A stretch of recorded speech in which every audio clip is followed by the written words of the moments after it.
Hablamos de los ciberataques en el Líbano y en Siria y esta sofisticación de atentados con aparatos electrónicos, y estamos en vísperas del Día Internacional de la Paz, ¿no? Qué contracara, ¿no?, de la realidad. Bueno, y Santa Fe es un ejemplo de este tema con la llamada Mesa del Diálogo Santafesino.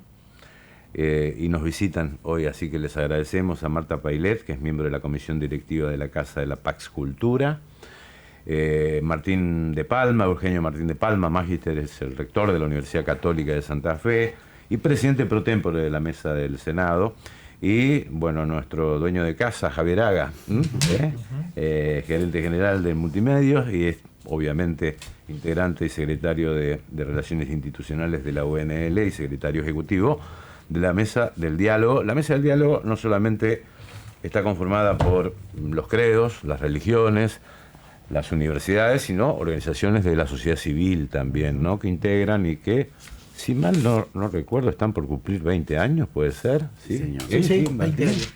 20 años estaríamos cumpliendo justamente hacia fines de diciembre. Ajá. Que, bueno, por iniciativa, digamos, de Monseñor Arancedo, en aquel entonces arzobispo de la ciudad de Santa Fe, y con el acompañamiento de algunas personas e instituciones, principalmente la gente de la Asociación Conciencia, la señora Teresa Pandolfo puntualmente, y bueno, y tantos otros que después se fueron sumando, es que tuvo origen esa mesa, que Monseñor Arancedo había tenido la experiencia de la Mesa del Diálogo Argentino en Buenos Aires con motivo de aquella crisis 2001-2002, y bueno, pos inundación aquí en Santa Fe, entendió que había que reconstruir no solo las cuestiones materiales, sino el tejido social. Claro. Javier, no sé si balance, ¿no?, pero a mí, yo recuerdo una foto en Maccabi, donde estaba la religión musulmana, la religión judía, la religión católica, los pastores evangélicos, todos juntos, ¿no? Así es, buenos días. Hablando desde el punto de vista de la religión, ¿no?, pero sí, muchas gracias. La Mesa del Diálogo es más amplia, ¿no? Sí, muchas gracias por la invitación. Y quería agregar a lo que decía el profesor Martín de Palma, que es el presidente de la Mesa del Diálogo, es que un dato a destacar: es la única mesa de diálogo en el país con esta característica, porque existen otros espacios interreligiosos. Pero como decíamos recién, no solamente las religiones, sino también el sector privado, industrial, las universidades, las ONG, y eso es es digno de destacar en la ciudad de Santa Fe, de que después de tantos años, la única mesa de diálogo que quedó trabajando con este espíritu por la cual se constituyó sea en Santa Fe. Tenemos que sentirnos orgullosos como santafesinos de este espacio. Porque el tema de lo que marca el inicio, que fue, como bien dijo, la inundación, y hoy cuando leíamos que estamos en el 20.000 personas desocupadas, etcétera, digo, hay que trabajar mucho para reconstruir el tejido social y que no se rompa todo. Marta, ¿qué opinás? Bueno, Buen justamente, buen yo día. coincido totalmente. Buen día a todos los que nos están escuchando. No solo coincido con lo que se está diciendo, sino que me da mucha alegría pensar que en el medio de tantas situaciones en que pensar distinto o sentir distinto no se para, en la mesa de diálogo, pensar distinto, creer distinto y sentir distinto es disfrutar de la diversidad. Y yo creo que ese es el cambio, el switch que tenemos que darle a la mente, ¿no? Claro. Es decir, empezar a disfrutar lo que es distinto de nosotros. Ahora, tal vez la pregunta sería para un sociólogo, ¿no? Pero, ¿por qué, digamos, vivimos en una sociedad bastante crispada, ¿no? Es decir, un incidente de tránsito en la calle termina a las piñas, ¿no?, para hablar mal y pronto, ¿no? O sea, ¿dónde se encontrarían las razones de tal desencuentro, por llamarlo de alguna forma? Bueno, si me lo preguntás a mí, que vengo desde hace 40 años enseñando a construir cultura de paz, bueno, te diría que ¿sí?, es conversando y aprendiendo a conversar, aprendiendo a escuchar fundamentalmente. Escuchar es la base de poder celebrar lo distinto, poder aceptar lo distinto, poder convivir y aprovechar la suma de lo diferente para hacer cosas nuevas. Una pregunta para los tres. Ahora, ¿qué ocurre cuando uno observa que hay un grado de agresividad verbal, fundamentalmente, desde las más altas esferas del poder? Si esto baja hacia la propia sociedad, ¿no? Porque, digamos, la discusión política hoy en día es de una altísima volatilidad, ¿no? Es decir, de insultos, de agravios, de ataques permanentes, ¿no? Desde el punto de vista científico, yo creo que es importante marcarlo. El diálogo abierto, que es lo que practicamos, ¿no es cierto? El diálogo abierto es el diálogo sin estructura, el diálogo sin diseño. El diálogo abierto se ha declarado como el más ineficiente de los diálogos y que auspicia justamente que aparezca no lo que concuerda, no lo que suma, no lo que nos hace poder convivir juntos como convive la mesa, que para mí es un ejemplo de cultura de paz. Es justamente el diálogo que se llama entrenado, consensuado, colaborativo, de construcción colectiva. Ya, pero vos dijiste, bueno, hay que saber escuchar y saber... y requiere entrenamiento. Bueno, sí, claro, uno escucha los discursos, sí. Yo desde Nido de Ratas por un lado, hasta Presidente Nazi por otro, y uno dice, ¿y cómo va a reaccionar la sociedad frente a este tema, no? Sobre la base de la violencia podemos esperar más violencia. Es lo que enseña la ciencia. Claro, pasa que viene de arriba la violencia muchas veces. Bueno, arriba o abajo, desde algún lugar hay que empezar a enseñar, ¿no? Hay que observarlo, hay que corregirlo, porque justamente, digamos, quienes tenemos las principales responsabilidades en el país, quienes tienen o que tenemos las responsabilidades en las instituciones, debemos ser los principales actores de esta cultura de paz y de diálogo. Yo también quería recordar en el año pasado, en momentos de tiempos electorales, la Mesa del Diálogo también se pronunció en ese sentido, también haciéndonos eco de una expresión que había tomado la Conferencia Episcopal Argentina, que recordarán que en la campaña estaban todos peleados en los distintos sectores políticos y bueno, la expresión era todos gritan, nadie escucha. Y acá un poquito está pasando lo mismo y me parece que ante la delicada situación que está viviendo el país, porque todos lo sabemos, hay una situación de apremio en lo que es el tema del trabajo, el tema del dinero que no alcanza, tenemos que, bueno, todos ayudar y colaborar para que, digamos, nuestros dirigentes tengan el temple y la prudencia en la expresión verbal, porque ahí se comienza, si no lo tenemos, ahí se comienza. Por eso digo, me parece mucho más importante, digo, si los de arriba no construyen, más allá de que haya que de abajo, ¿viste? Es más difícil. ¿Y cómo debe trabajarse con la juventud en este tema? A ver, entrenando, mostrando cosas diferentes. Por supuesto que no es bueno que tengan como ejemplo de otros adultos prestigiosos la agresión y la violencia a través de la palabra. Igual yo creo que nuestros jóvenes, en lo que hace a la aceptación de la diversidad, en eso me parece que son más ricos que nosotros, es decir, tienen una mirada mucho más amplia de aceptar al otro como es, ¿no? En ese punto yo veo que hay un cambio que se ha ido dando. Por ahí lo que sí uno ve y que es lo que tiene que ayudar a construir, que si bien hay una apertura en cuanto a la mentalidad y a la aceptación de la diversidad, hay un exceso de individualismo. Ajá.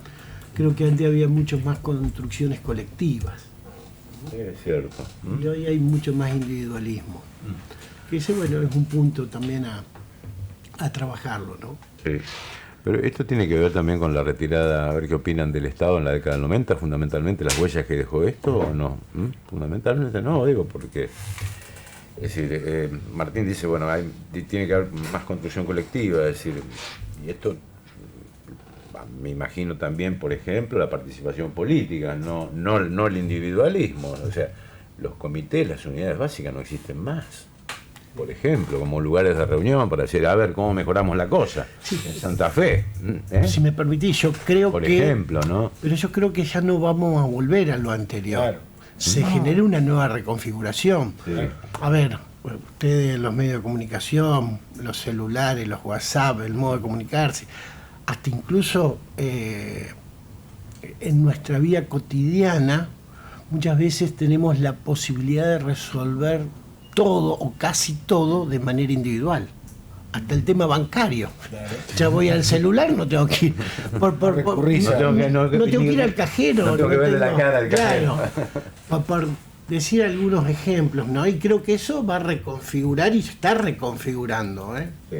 Y la tecnología, ¿cómo está jugando con respecto a lo que decía Martín, de la falta de sociabilidad? Porque la falta de sociabilidad es fundamental para la construcción de una paz, ¿no? Es decir, la construcción de la relación humana, porque somos seres en relación, todo lo que hacemos y hasta nuestra identidad se construye a partir de la relación, es imprescindible en el ser humano. Ahora lo estamos haciendo con interposición de la pantalla, ¿no? Es decir, los chicos están sentados juntos en el patio de la facultad y uno se comunica con el otro con el WhatsApp del teléfono, ¿no es cierto? Cuando lo tienen al lado. Bueno, porque evidentemente estamos aprendiendo otros modelos y otras formas, pero cada una de esas formas tendrá que ser teniendo en cuenta lo que decía Maturana, ¿no? Si el otro no es mi legítimo otro y no lo puedo vivir como mi legítimo otro, la construcción de la sociedad, que es una construcción colectiva, se vuelve lo contrario de lo que la sociedad necesita. Sí, yo tengo muchos casos, conozco muchos casos de gente que ha malinterpretado mensajes por WhatsApp, han terminado peleados y se reconciliaron tomando un café, es decir, hablando, bueno, yo quise decir esto y no lo que vos interpretaste, ¿no? Es decir, yo creo que no, Guillermo, un aporte, no. Lo que no tenemos que hacer es confundir que mayor comunicación, porque tenemos una sociedad de la comunicación, significa eso se traduce en mayor diálogo. Y acá este es un problema, digamos, y hablando de arriba hacia abajo, como dicen ustedes, me refiero a la clase dirigente, a la clase política, es la deuda que tiene, es no haber construido una cultura de diálogo democrático. Y este es un problema. De hecho, cuando estamos festejando en estos tiempos, en este año, los 30 años de la última reforma de la Constitución, fue el último hecho institucional político de diálogo político. Sin duda que fue un hecho. Y después no hubo más. Que yo recuerde, no hubo más. Y acá es una deuda de la democracia, o mejor dicho, quienes construimos la democracia. Nosotros tenemos en Argentina, creo, mi opinión, tenemos una democracia electiva, dice Roberto Gargala, pero nos falta una democracia dialógica, que tiene que ver con el diálogo de todos los días. Y el diálogo, coincidió con Marta, se aprende, se enseña, digamos, no es que tenemos que saber. Se entrena. Y se entrena. Y este es el rol que quizás pueden comprender las universidades o el sistema educativo desde la primaria, del jardín, primaria y secundaria. No hay diálogo. Hay celulares en la escuela, pero no hay diálogo. En algún momento se perdió esa cultura. Esa cultura se perdió en algún momento. Esa cultura de no dialoguista. se perdió del todo. Hay lugares donde se sigue practicando. Por ejemplo, las mesas de diálogo, ¿no? Sí. Yo no soy desde el inicio perteneciente a la mesa, entonces mi sorpresa y mi alegría fue ver que dialogan, que amablemente, como seres humanos, se ríen juntos, gente que pertenece a religiones que algunas hasta están en guerra en el mundo, es gente que pertenece a espacios públicos como autoridades, como los que me acompañan, con gente de la calle, como nosotros, las organizaciones civiles sin fines de lucro, que lo único que pretendemos es hacer un aporte. Yo creo que hay lugares donde se está aprendiendo a dialogar, que no son los más conocidos, porque además no tienen como función hacerse notar, tienen como función enseñar al mayor número que puedan a dialogar de verdad. ¿Cómo se entrena el diálogo, Marta? ¿Cómo? ¿Cómo se entrena el diálogo? El diálogo se entrena en principio y en primer lugar a través de la escucha. Es decir, es lo opuesto a lo que nosotros decidimos empíricamente que es el diálogo, que es hablar. La escucha es mucho más importante para el diálogo y se mide, desde los tiempos de Pitágoras se mide así. El que sabía escuchar era el que estaba con el derecho a dialogar y exponer, porque podía saber qué pensás vos y qué pienso yo y cómo construimos juntos a partir de lo que coincidimos y a partir de lo que disentimos, y valorar fuertemente aquello que nos une. Sí. Nosotros en Santa Fe tenemos muchísimas cosas para celebrar la paz. Sí. Nosotros no estamos en guerra, hay muchísima gente de creencias diferentes, de espacios públicos, de espacios privados, de distintas ideologías, se sienta en la mesa a tomar café. Sí. Entonces tenemos que mostrarlo. Esa es mi idea. Con el profesor Cáfaro hace más de 20 años que dialogamos todos los días y hay temas que pensamos absolutamente diferentes. Pero eso es lo bueno, la diferencia enriquece. Pero hace 20 años que compartimos 3 horas acá, pero, pero pensamos es la distinto. experiencia diaria. Pensamos distinto. Es lo que uno no puede entender, cómo hoy en la mesa de amigos te tenés que pelear por política cuando antes podía buscar una coincidencia. De que se haya roto la posibilidad de sentarte con el otro, que vos a lo mejor compartías un partido de tenis, de básquet, de fútbol, y ahora no podés quedarte en el tercer tiempo por una cuestión política. Es absurdo. Aceptar la diversidad, Claro, como digamos, algo es natural elemental. y emergente de la esencia del ser humano, que es diverso. Sí.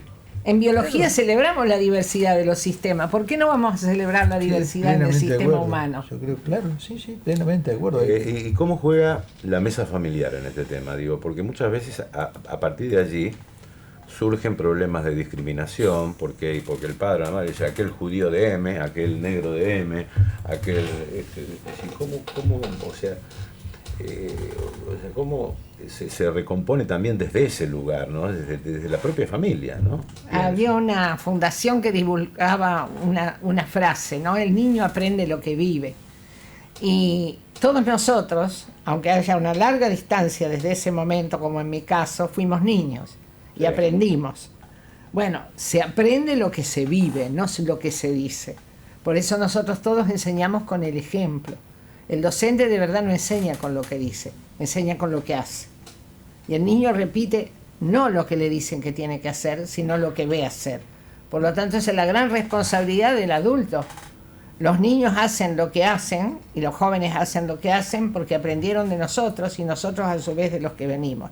Entonces, si no decidimos cambiar lo que no nos sirve, pero cambiarlo amorosamente, no tenemos que cambiarlo abruptamente ni peleando con nadie, simplemente consensuar lo que ya no nos sirve más. El diálogo abierto para insultarnos no se debe llamar siquiera diálogo. Ahora, Marta, con todo respeto, ¿no? Pero cuando eras niña no había celulares. Bueno, hubo unas cuantas adaptaciones, con todo respeto. Esto es la vía de los 80, chicos. así que Cuando éramos niños tampoco.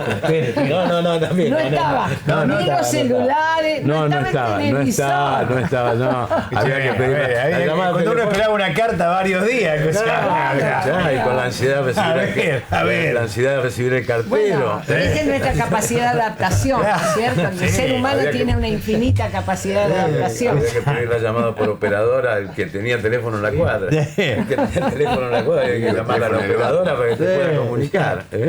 No, así. Bueno, gracias por la visita. Gracias. La mesa sacó, Guillermo, un permíteme, documento. una declaración. Sí. Sí. Si lo querés comentar. Sí. Fue consensuado y parece Porque esta importante por el día de semana mañana. que comienza es la Semana de la Paz dentro del Día Internacional de la Paz, que es el 21 de septiembre. La Plaza de la Paz sigue estando en la Plazoleta de la Sigue Paz en la Santa Fe, Plazoleta aquí de la Paz. al ladito de Sí. Alem, no, del Y 27 hoy de se hace febrero. un acto Ahí, como siempre. en la explanada de la Belgrano. Porque Siempre la hacíamos plaza allí. está allá en la zona Sí, sur. sí, cuando se va a subir a la ruta ya. A la ruta, Ahí claro, está la a la plazoleta de la 27 de Paz. febrero. Desde la época en que íbamos a tirar bombas de paz, así se llamaban, estoy hablando de hace 20 años, Ajá. hasta ahora se hacen allí siempre algún pequeño acto. Pero esta vez, como había muchísimos interesados en celebrar el Día de la Paz que se celebra hoy, en la explanada Belgrano. de la estación Belgrano, sí, y... Ahora 9:30. Sí, ¿Cómo? 9:30. A las 9:30 9:30. y bueno, va a ser izar las banderas, van a estar algunas escuelas, en las escuelas se está celebrando masivamente, pero me gustaría decir, si es posible, sobre la declaración, Sí. que lo que queremos es celebrar la paz activa. Hay gente Ajá. que cree que la paz es la ausencia de guerra y hay otros que creen que la paz es la paz de los sepulcros. Nosotros estamos hablando de la paz que se celebra y se construye cada día y esa declaración dice eso. Por eso, ¿por qué la celebramos así? Porque la mesa de diálogo santafesino es un ejemplo de cómo construir la paz entre los que sienten diferentes, los que creen diferentes, los que piensan diferentes. Está lo público y lo privado. Está lo empresarial y están los obreros.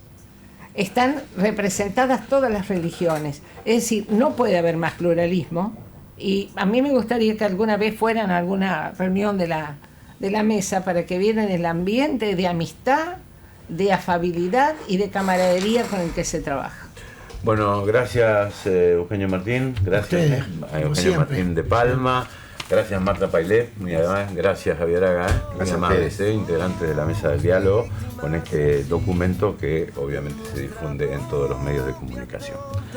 8:28, llevamos al corte de las 6:30, está Cookie Retamar acompañándonos en esta parte del programa.